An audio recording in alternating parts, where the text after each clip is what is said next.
Okay guys, so this is part 2. Part 1 was unboxing. This is the initial review, I guess you can call it.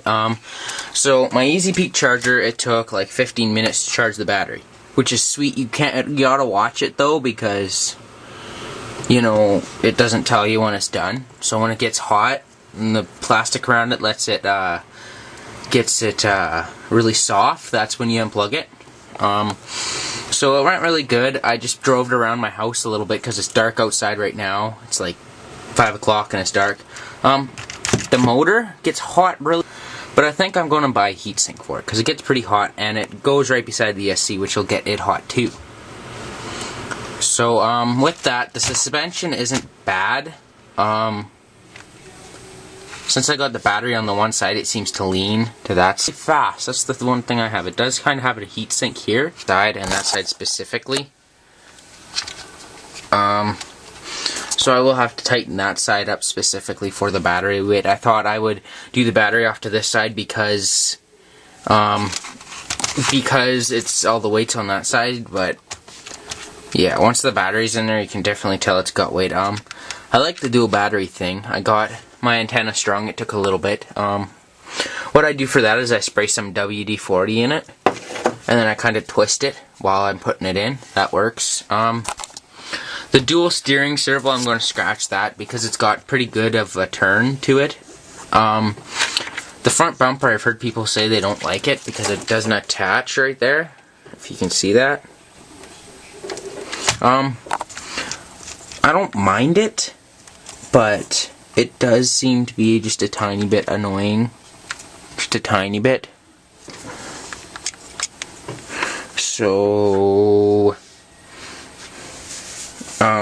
what was I saying? I completely lost everything there. Oh, so I like it because it's got this little piece. It'll kind of tape impact. I still haven't decided. I might try and put this thing into an eRevo. I haven't decided. As it sits right now, I doubt it. One thing with the suspension is I'm going to find some fuel tubing and I'm going to put it in there because it bottoms out right like that, and I don't want it to do that. So I'm going to put a little bit in it. Next time I go to the hobby store, I'll buy some, hopefully. I'm going to take this gear cover off if I can get it off, just to let me get a light here, just looking at this. Just to, that light's so annoying. Just to check the gearing, see what the gearing is. It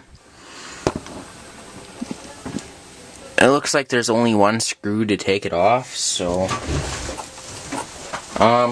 So yeah, guys, this thing so far is pretty sweet. The charger charges it fast. It has good grip for the first little bit. It goes, it doesn't have a whole lot of get up and go, but once it's going, it works pretty well. I'm just trying to pop this off, trying to find the right size here.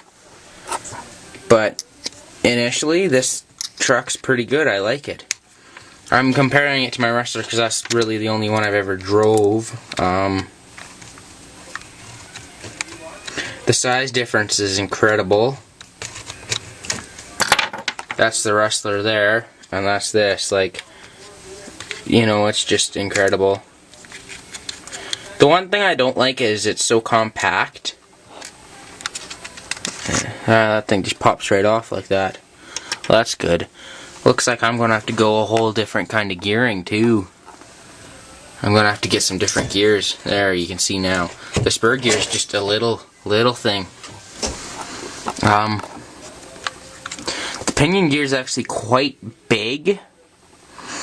I'm thinking that I might have to pop it off and change the pinion gear if I'm able to. Yeah, I'm able to. So, that's one thing I'm going to be doing, is changing that pinion gear out, hopefully. Make it a little bit smaller. Just so the motor doesn't get as hot as quickly. Because basically this thing is set up to be on a track racing. And right now, lately it's just been a big snowstorm out. I got over 6 feet of snow in the past month. Which, you know, doesn't sound bad, but it comes in a 1-day period, a foot a day usually. The few days that it has. So, yeah, it's not incredible.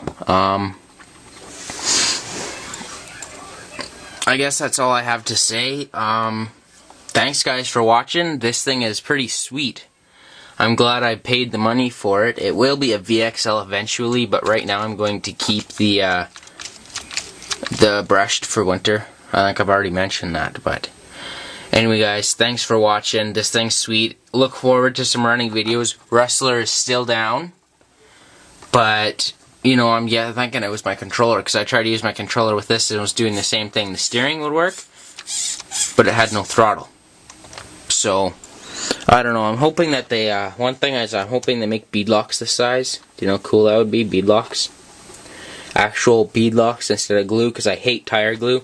Spent $10 on a bottle of tire glue that, you know, with the VXL bubbles the balloon and rips it off the rim. With the Rustler, I'm going to go with the clamp wheels. I just lost the name right there. I'm tired. I haven't slept a whole lot. They got full like skid plates to cover the drive shaft. It's all plastic. This thing just seems. The first thing you get when you see this is that it's so small, it's so delicate, it's going to break. But Traxxas isn't that way. So, as this sits, I just got it. I've only ever drove it once. I'm breaking in the motor, like the brushes and stuff, because I blew so many 12 turns. And I think that was mainly because I never broke them in. Oh, I got a sniffy nose right now. A snuffly nose, wow. Anyway, getting off topic here, so I'm going to let you guys go. Overall, this thing's great. Maybe tomorrow I'll do a better review. Today's Saturday, so maybe I'll scratch this one. I guess you guys will find out. So anyway, guys, I gotta let you go. Peace out. Let the good times roll. This thing is awesome. And, see ya.